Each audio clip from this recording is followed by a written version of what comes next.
سورہ فاتحہ پڑھ لے، آیت الکرسی 3 دفعہ، اور درود شریف درود ابراہیمی 3 دفعہ،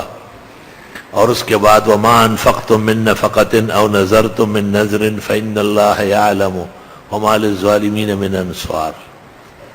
وننزل من القرآن ما هو شفاء ورحمۃ للمؤمنین تک، وَلَهُ مَا سَكَنَ فِي اللَّيْلِ وَالنَّهَارِ وَهُوَ السَّمِيعُ الْعَلِيمُ أَفَحَسِبْتُمْ أَنَّمَا خَلَقْنَاكُمْ أَخِير تک، اور فَاجْتَبَاهُ رَبُّهُ فَجَعَلَهُ مِنَ الصَّالِحِينَ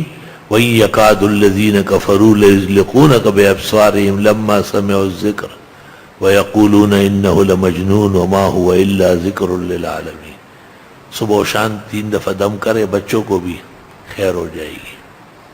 حصنتکم بالحی القیوم الذی لا يموت ابدا ودفعت عنکم السوء